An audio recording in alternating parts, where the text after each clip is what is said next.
Hello, Andrew. Hey Bob, happy Earthling Day. Happy Earthling Day to you, Andrew. How you doing? I'm good. I guess we should explain, Earthling Day is not, unfortunately, although this would be cool, it's not an international holiday. Rather, the Earthling is the weekend edition of the Nonzero Newsletter on Substack. And Earthling Unplugged is when you and I talk about items from the Friday edition of the newsletter, the hmm Earthling. Maybe before we jump into items from this week's Earthling, is there anything that caught your eye about domestic politics or world politics or culture or anything this No, week? I mean the just the continued deterioration of the world and our ongoing drift toward apocalypse.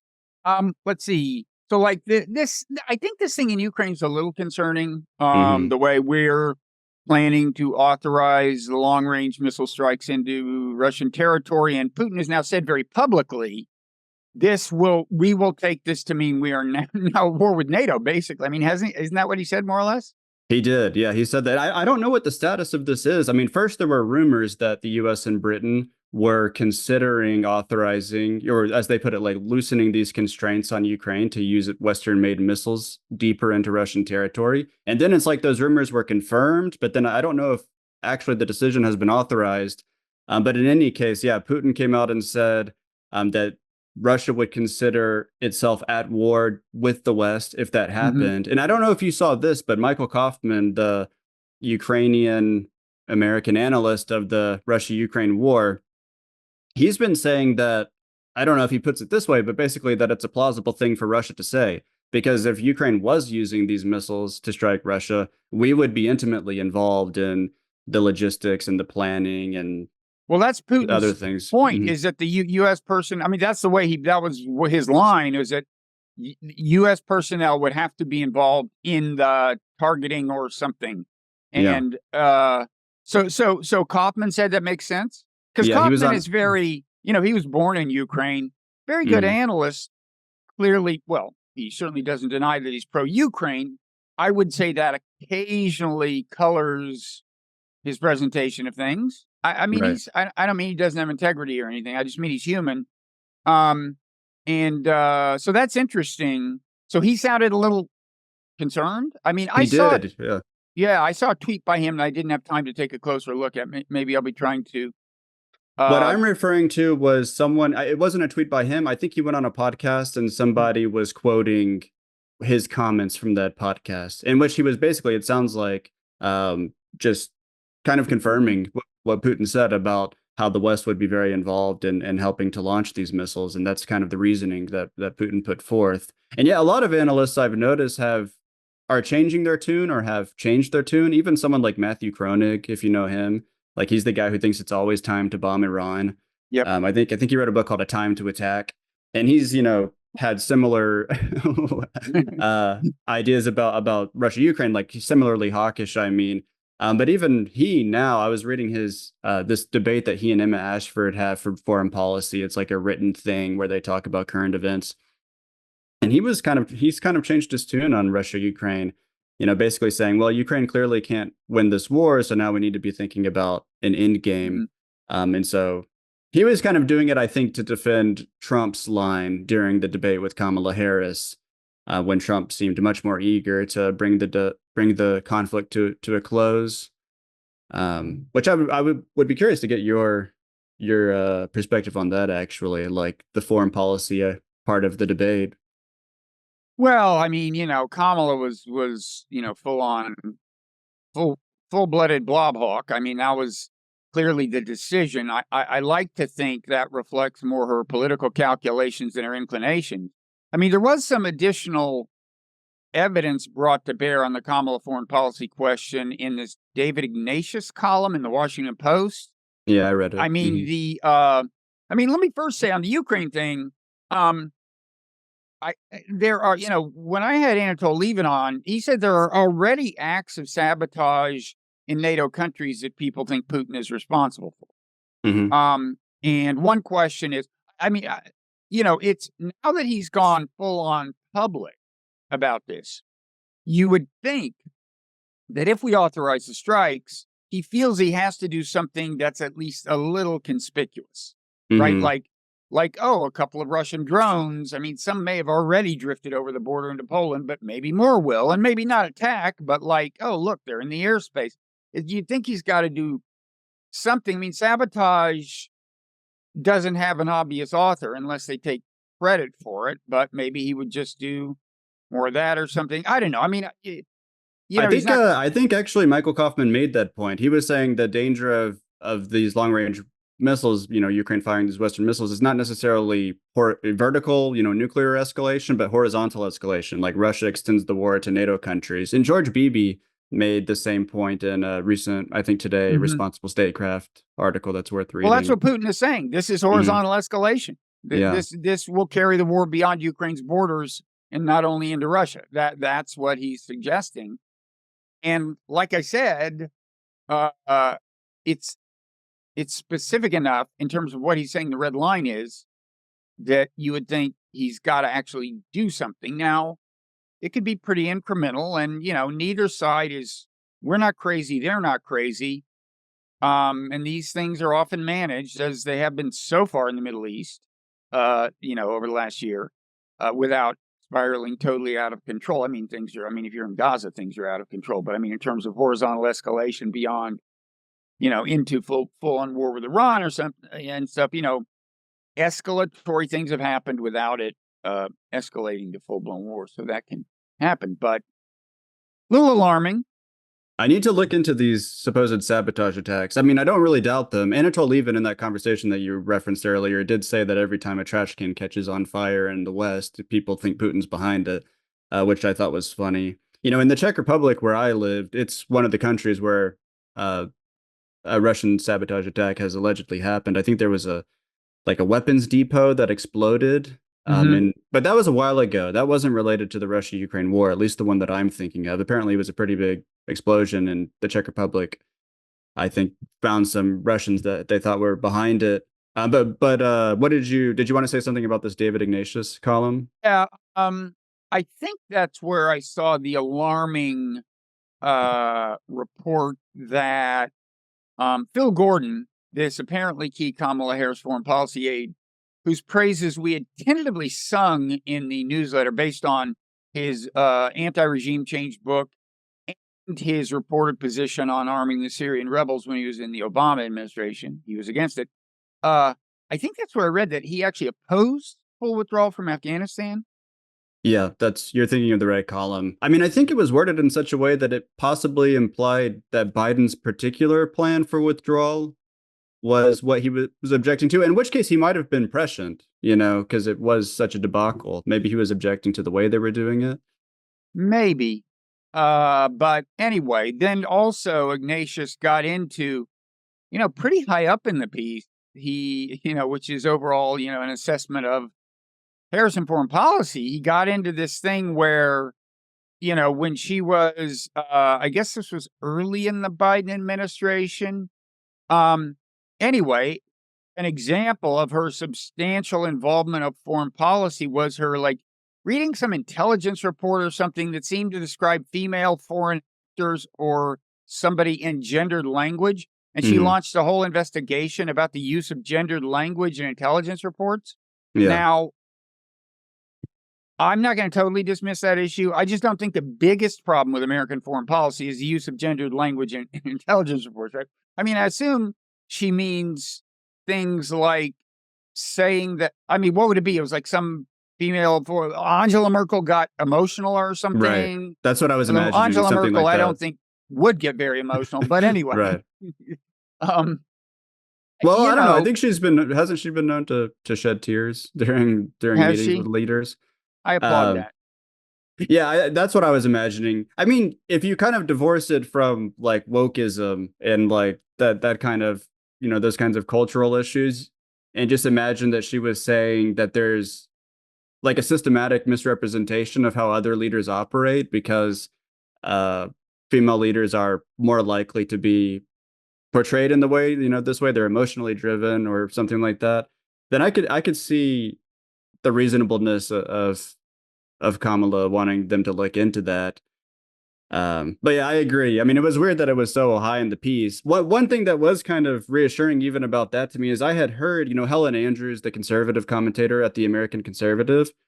She's a very shrewd analyst. I don't even when I don't agree with her, I think she's very smart. But she's been saying that Kamala Harris is kind of lazy with these briefings and doesn't really read the briefings and isn't very involved. But that's not the impression that you get from this Washington Post piece. It seems like she acts like a prosecutor behind the scenes, and she's like always asking a bunch of questions and reading things deeply, um, which I think is a good sign. And Yeah. then later in the piece, you were talking about how it's weird that the thing you mentioned was so high. Later in the piece, there was kind of a buried lead where apparently Kamala Harris, in weighing the pros and cons of taking this constraint off of Ukraine to launch these long range missiles into Russia, apparently Kamala Harris thinks that the cons outweigh the pros, or at least she's not convinced that it's in America's interest to do this, which I thought was also reassuring. Yeah, I mean, you don't know to what extent that's driven by her current political calculations. I mean, she's in this presidential campaign, and I assume she thinks that Trump would seize on things getting out of control in Ukraine. And there's obviously some chance of that happening, whereas there's probably no chance of it like saving the day in Ukraine. I mean, I suppose there's some small chance that Biden saying, well, no, there isn't. But anyway, you can imagine a movie in which at this point he says to Putin, like, look, this thing could get out of control. What if we just said, we're going to stop the fighting for a week and talk, right? Mm-hmm. Um, you know, it seems like in principle, it is that kind of opportunity. But as for the Ignatius piece, you know, David Ignatius, I mean, one reason I'm surprised he put the pretty unflattering stuff up high. I mean, Mm-hmm. that's not going to do her any good. No. Okay. I Mm-hmm. assume Trump's already on that case, Mm-hmm. the gendered language case. I haven't checked Twitter, but if he's not, he definitely should hire a whole new staff. And I was surprised because, first of all, I feel it's safe to say Ignatius wants Harris to win. Mm-hmm. Ignatius is pretty much a blobster. And look, I think there are all kinds of reasons to win. I wanted to win. Trump is the alternative. The other thing about Ignatius is he is very much a source-driven columnist. He cultivates sources, and that's why he gets scoops. But that means you have to often treat the sources nicely. He has a symbiotic relationship with the national security state. And that's kind of the other reason this surprised me is, I mean, I would think if he imagines that the Kamala Harris administration is quite possibly the incoming administration, you might already see that dynamic at play where, he treats them well. On the other hand, I guess that the stuff he was reporting this time, that wasn't leaks from the Kamala team by and large, right? It sounded like, right? He referenced like anonymous U.S. officials who have been in meetings with Kamala Harris about foreign policy. I was kind of nodding along earlier, but I think I actually disagree. I think putting it up high, Ignatius probably saw this as like a good thing, and the Washington Post readership and kind of liberal elites generally see this as a good thing. She was like very involved and very attentive to this bias, you know. Oh man, he knows that in the I don't know. Who loves this? I mean, look, her strategy in general in the campaign seems to be to move away from stuff like wokeness. I mean, she's got to pay her respect to it and various other progressive causes, but she's very much kind of moving to the center in terms of her positioning. Not on gender issues. I mean, maybe on transgender issues, but not on like women's issues. They're kind of leaning into that, but they're moving to the center on like immigration, especially. Yeah, maybe you're right. Man, I don't know. Maybe there's something wrong with me to think that that's like, gendered language and intelligence reports is like the 8,000th biggest problem with American foreign policy right now. But whatever. It seemed to me like some bad PR for her. But Mm-hmm. I can't believe I haven't already seen the memes Trump has created about this. Yeah. Well, they're trying to get women to vote for him, so maybe they don't want to highlight this because the abortion issue is played so badly. That's That was true. It was Yeah. definitely his worst moment in the debate. Everyone's talking about his line about Haitian immigrants eating cats and dogs. I think that moment I think was probably good for him, even though this apparently isn't true. Because Haitian, the yeah, Haitian thing? I think so. Because that was like the most memeable, the most clippable moment from that debate. And But so everyone is thinking about immigration as a result. Like he said this outlandish thing. And so we're all talking about this issue that is his issue. Like the more voters are thinking about immigration, the better it is for yeah, him. but he seemed so crazy. Like, even if one cat has been eaten, I mean, he was saying, like, they're eating our cats, they're eating our dogs.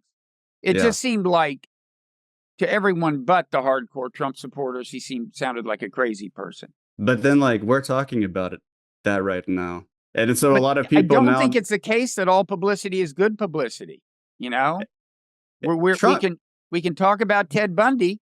It won't be flattering. Yeah, but you probably thought the same thing when Trump said that stuff about John McCain, you know.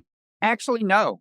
I mean, I wasn't sure, but I specifically remember Mm-hmm. that day somebody at a party said to me, "He's toast now, right?" I said, Mm, "Don't be so sure." mm. Oh, you're you had your finger on the pulse more than I Of did. America, I Mm-hmm. am the pulse of, I am throbbing heart. I am, yes. So, what else has happened? I guess we can move into talking about the Earthling now, if that's cool with you. Mm-hmm. So I guess I should say, Bob, the literary gods, or maybe demons, I guess, possessed you this morning, as they sometimes do, driving you to write a lead item from scratch rather than adapting an item I had written for the lead item. Though I did participate in the brainstorming. I want some brainstorming credit for the lead Get item. brainstorming credit.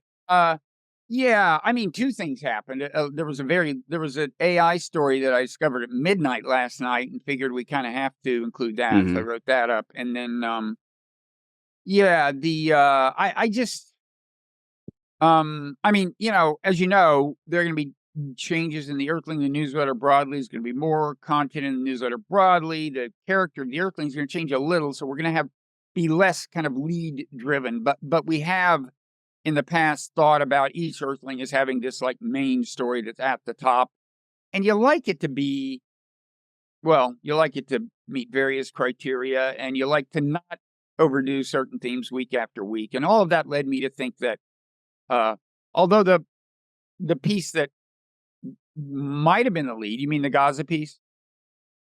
Yeah. Well, I Uh, also was just trying to introduce the lead item, yeah, which I thought was yeah. very The Gaza interesting. piece was good, and it's there. It's there Mm-hmm. for people to read. But yeah, so this piece is uh there were two things that we noticed this week. One was a piece in Responsible Statecraft about how getting out of the George W. Bush's getting out of the anti-ballistic missile treaty had contributed to the current arms race in space, or Mm-hmm. well, militarization of outer space, and the subsequent development of anti-satellite weapons by us, China, and Russia. And then I also heard a podcast featuring Lyle Goldstein, who's been on my podcast. This was a Scott Horton podcast. Talking about, he's a guy who used to teach at the Naval War College. He knows a lot about Asia. He knows a lot about nuclear weapons. And one thing he noted in the course of, kind of in passing, in the course of the podcast, was how the getting out of the ABM treaty had helped contribute to this situation now, which has got a lot of attention lately, where China's nuclear buildup is so concerning to us, apparently, that Joe Biden developed some months ago a whole new classified nuclear strategy document thing that we haven't seen, but David Sanger reported about in the New York Times. Um, so, and then I also noticed this was 9/11 week, right? Mm-hmm. And that decision by Bush to get out of the anti-ballistic missile treaty uh, was sandwiched. It was like almost midway between invading Iraq and Afghanistan. I just thought, man, this is just one of the worst couple of years in in terms of planting the seeds for future trouble. Yeah. Because the Afghanistan and Iraq things that obviously didn't work out super well, and we're still, I think, suffering the consequences. So I just got into this ABM subject and explained how, according to these people, it had been a problem. And, it was one of the more obviously boneheaded things, because the logic, not everyone is steeped in the theory of deterrence, but the idea was, the way nuclear deterrence works is if all of the nuclear powers are pretty confident that starting a nuclear war would lead to an unacceptably devastating effect on their own country, then nobody launches a nuclear war. And further, nobody feels compelled to increase their nuclear stockpile a lot. And also maybe their trigger fingers are a little less itchy. They don't have things on quite such high alert because they're not worried about anybody launching a first strike. It's, they realize like a first strike doesn't make sense for any of us, not very likely. And also further nuclear buildup doesn't make sense for any of us. But once you start developing a formidable defense with anti-ballistic missiles, the calculation changes. And Russia or China could start worrying that our ABMs make it thinkable to us that we might be able to negate a retaliatory nuclear strike from them. So we might be thinking, if we have enough ABMs, we might be thinking, well, we could launch a first strike. And when they retaliate, we'll blow all that shit away and then we'll own the world. I mean, this stuff all sounds crazy, but national leaders, let's just say, err on the side of caution, to put it mildly. They spend their time thinking about how threats could materialize. So the idea was, I think it was 1972, we did the wise thing. And we all agreed, no ABMs. And that had been the case until 2002. And then another great thing Nixon did. Nixon, I mean, look, his administration, say what you will, and I will be happy to say some bad things about Henry Kissinger, but they thought seriously and deeply about international relations and foreign policy. The China initiative, I just think whatever else you may say about it, it reflected seriousness of purpose. It's like, there's no way that was like some kind of political calculation. Yeah. And so anyway, he gets credit for that. Now, as it happens, I mean, you can imagine how, like Lyle Goldstein would say, and he was there watching, and he said, this did freak Russia and China out. It didn't immediately trigger an arms race that wouldn't have happened. But he thinks, however circuitously, it led to the eventual, it contributed to China's eventual decision. One of a number of factors contributing to their eventual decision to build up their nuclear forces substantially, which they're doing. And then as far as the anti-satellite weapons, it turns out that anti-ballistic missiles are also good at shooting down satellites. So the ABM treaty had also put a damper on the development of anti-satellite weapons. And then when Bush took that lid off, you got, within, 6 years, Russia, China, and the U.S.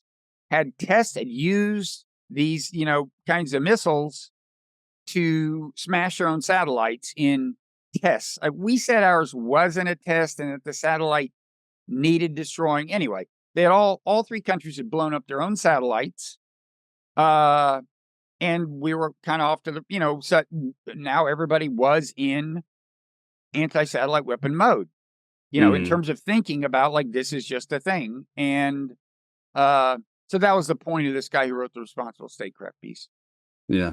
You mentioned Henry Kissinger's kind of intellectual seriousness, whatever else one may say, in criticizing him. The late Thomas Schelling, the eminent economist and game theorist and foreign affairs analyst, he applauded the ABM treaty. I mean, I looked up his quote today. I have it here. At one point he said, "Civilization depends on reciprocal vulnerability," and that's why he liked the ABM treaty.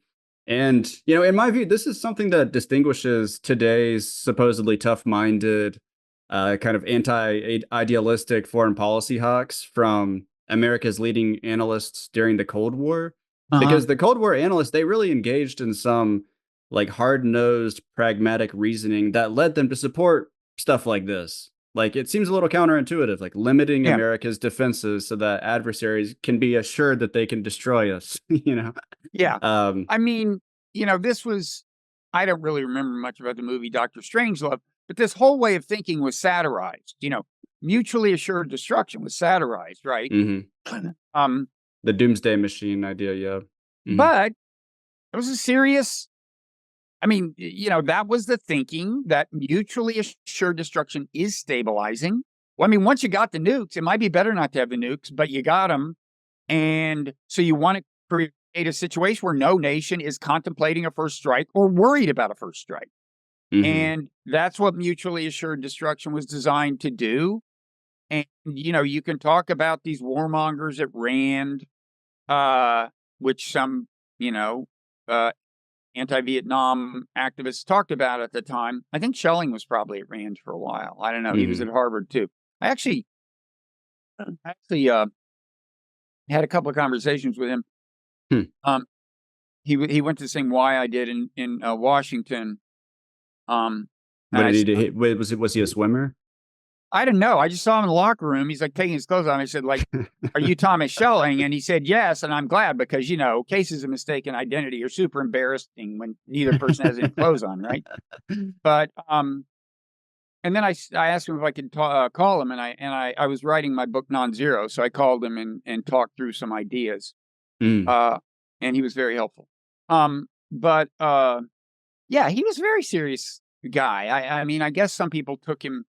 I think they took these super hard-nosed people who were seriously talking about nuclear devastation as hawks, but deterrence theory was in the interest of not blowing up the world. Mhm. Yeah. Another thing that the lead item made me think about was just the hubris of the unipolar moment.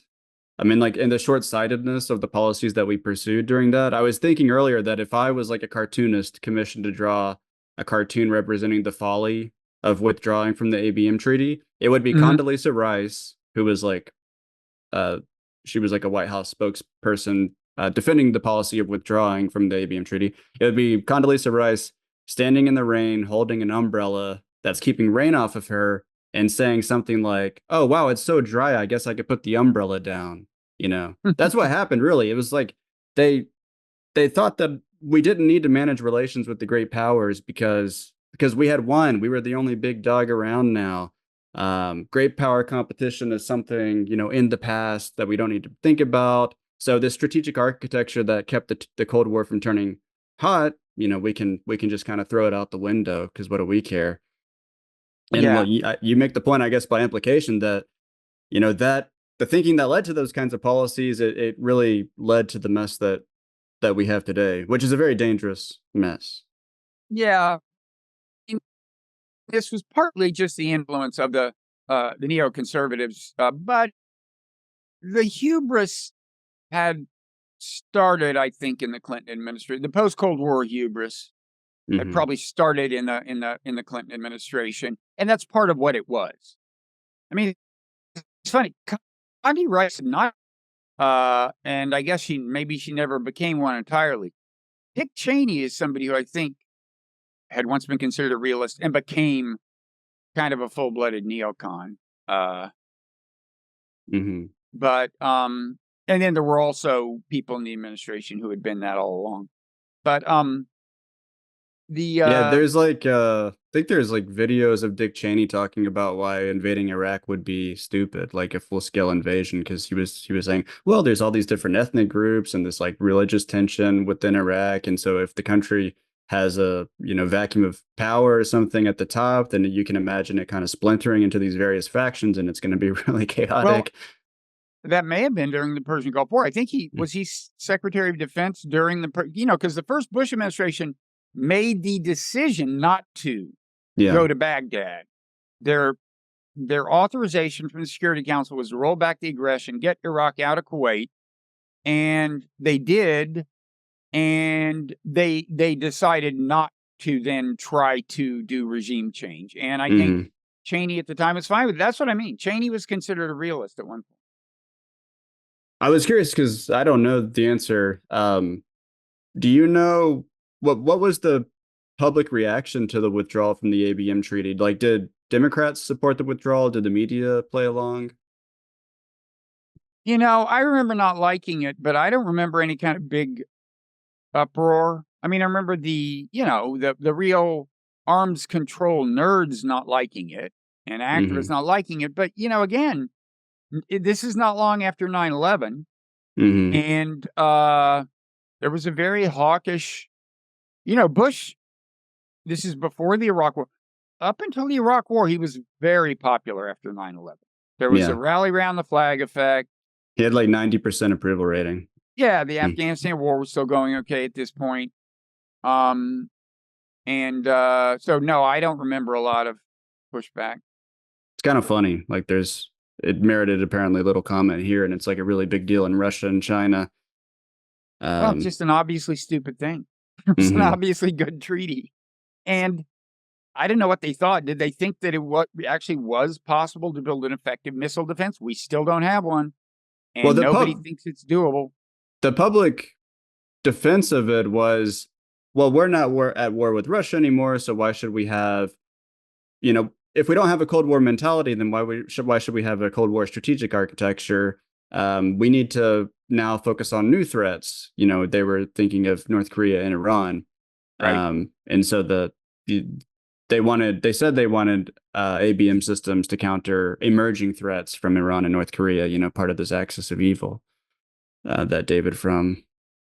Well, this is another point what Lyle Goldstein makes is that the Iraq War helped convince, in conjunction with Bush labeling North Korea part of the axis of evil, the invasion of Iraq helped convince North Korea they had to get nuclear weapons. Well, yeah, when you say that someone's part of an axis of evil and then you attack one of the axis of evil countries because it doesn't have a nuclear deterrent, so you're like, what's going to Right. happen to you? Obviously, the other countries in the axis of evil are going to probably be more likely to want a nuclear weapon. Yeah, that was Bush really Same with screwed that Libya. up. Same with Libya. Gaddafi agreed to get rid of his nuclear program, I think, right? And then we said, "Hey, thanks," and then now we will kill you and have somebody sodomize you with a bayonet first. Yeah. Oh no, it's crazy. Goldstein defended Trump's diplomacy, or he praised. He wasn't in a position of defending it because I think Scott Horton, who was interviewing him in this podcast, agreed. He praised not every aspect of Trump's diplomacy. I guess Goldstein didn't like the fire and fury line, or the little rocket man. Yeah, no, there were. I Whatever. think there. Yeah, he didn't like all the provocation that Trump engaged in. That then, Trump tried to kind of resolve with his big diplomatic initiative. But he said, hey, this is another thing that was bothersome in Kamala Harris's Yeah. debate and in general is like, how dare you talk to a North Korean dictator? How dare you talk to the Taliban? I hope she doesn't mean that shit. Well, she has a new spokeswoman who is on Twitter saying things, and I don't know if you saw, but I think it was last week. Donald Trump was speaking at some very posh economic club in New York. What is it called? It's like you see videos of politicians speaking there, and everyone's wearing like a tuxedo. And he was saying that someone asked him a question about sanctions, and I got the impression that the person asking the question was a little bit hawkish, or at least, kind of average among elites and how they were thinking about foreign policy. And Trump was basically saying, I put strong sanctions on, but with sanctions, you keep them on for a short time and you gotta take them off. Because you don't want to have like crazy antagonisms with all these countries that you sanction.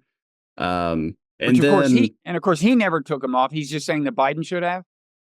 Yeah, he didn't make a clear application of this principle in criticizing Biden or anything. But Kamala Harris's campaign team, they immediately criticized this as showing, I guess, Trump's fecklessness and weakness. And they put it in this rhetoric of Trump wants to unilaterally take off sanctions. They try to make it seem like they're like internationalists. They do everything multilaterally. It's like their weird rhetorical trick to make them seem anti-war or something, if you understand what I mean. She's complaining Trump wants to unilaterally remove most of the sanctions. Many of the sanctions are unilateral. Yeah. I mean, they were mostly highlighting the Russia part, and there Mhm. has been this like Western campaign of sanctions on Russia. But yeah, with regards to Iran, which Trump also mentioned, Yeah, those were, I mean, it's not totally unilateral because Europe has kind of played along to an extent, as I understand. But yeah, Trump just unilaterally withdrew from the JCPOA, the Iran nuclear deal, and put the sanctions back on and ramped up maximum pressure. And our allies in Europe didn't want him to do that, you know? Absolutely So not. Many national security elites in Israel didn't want him to do that. The I wonder, like, I don't know, does it seem to you like it's such an obvious political winner for Kamala Harris to talk like George Bush? I mean, I, well, I we'll don't. get into this because we'll talk about the swing state polls in Oh Cato. yeah, okay, I let's think, do. Yeah, but I'll just make the point. I don't think, I tend to think, I think sometimes people hear all this hawkishness and they're confused because they're like, well, the public's not this hawkish, but it's not about the public. It's about donors, and yeah, elite but opinion. I mean, how many donors? Some of this stuff, yeah, but I don't know, sanctions broadly. Well, yeah, I mean, if you think of Iran, there are a lot of donors who care about those sanctions. I think when you talk about Russia, it's just more lobsters, right? It's like how many donors have a big vested interest in Russia, Ukraine? I mean, there is kind of a Ukrainian lobby, Hmm. but that's, I think, more at the grassroots level. I mean, um, there are politicians who talk about their Ukrainian constituency. Yeah, man, I do see like Ukraine flags and stuff. Oh, So, totally. Yeah. well, yeah. So let's talk about this new survey data from the Cato Institute, the libertarian think tank. In collaboration with YouGov, Cato surveyed voters in Wisconsin, Pennsylvania, and Michigan. So those are the crucial swing states in the Rust Belt. I guess also Georgia and North Carolina are the crucial swing states this election.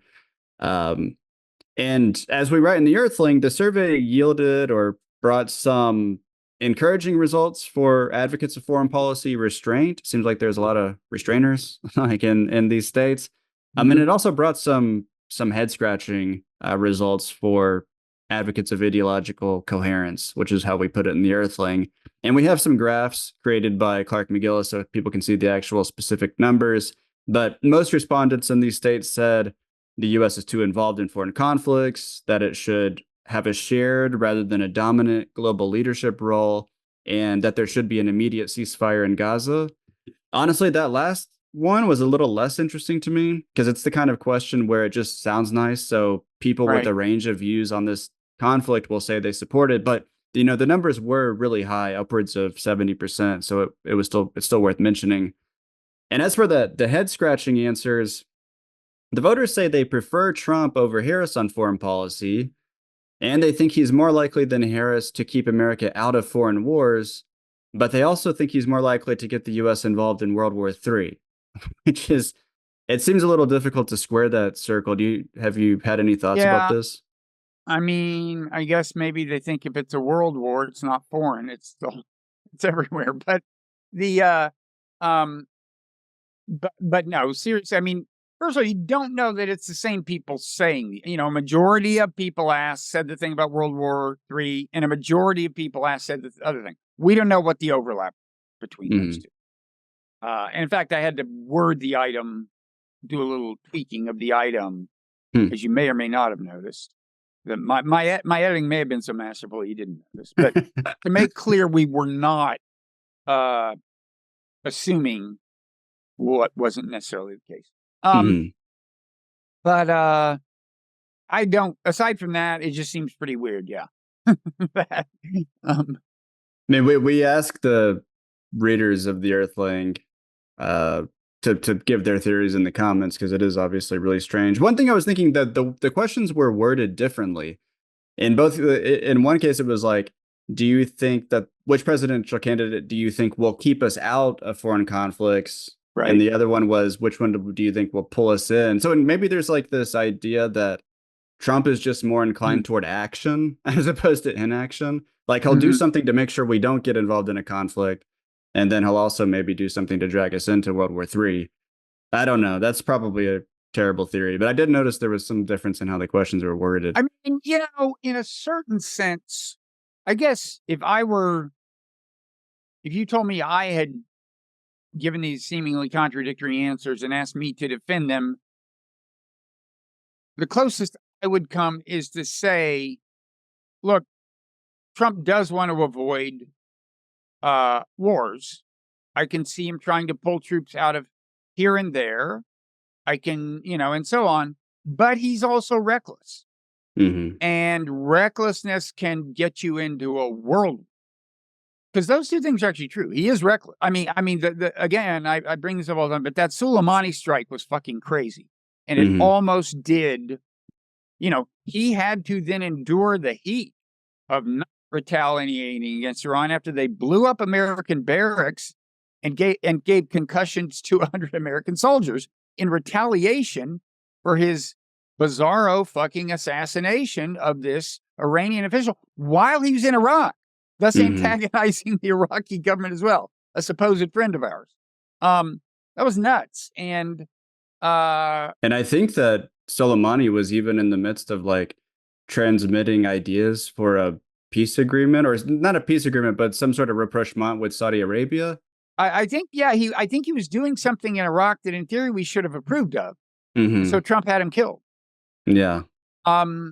So you can kind of, you can't really, if you flesh this out, it probably doesn't resolve the paradox, but you know what I mean, right? When you think of somebody starting World War III, you think, man, that's reckless. Whereas when you think of somebody getting into a foreign war, you kind of think, well, a lot of presidents have. They weren't crazy. They just did. I don't know. Yeah, that makes sense. That's the explanation that Cato offered, basically. There's some signs that, political scientists think that foreign policy issues don't really sway elections. Even when the Iraq and Afghanistan wars were ongoing and Obama was saying he wants to wind down the Iraq war, I don't think that foreign policy was the main thing on voters' minds that election. It was more the economy and like cultural issues, maybe. But it seems there's some evidence that this election is different. There's some polls that suggest that Americans are paying more attention than usual to foreign policy. Even this poll that we were just talking about, voters were saying that whether they agree with the candidate about foreign policy is likely to influence their vote. Do you have any thoughts on why foreign policy seems to matter more this election? This was a free preview of Earthling Unplugged. To unlock the rest of this conversation and other exclusive audio content, become an NZN member at nonzero.substack.com.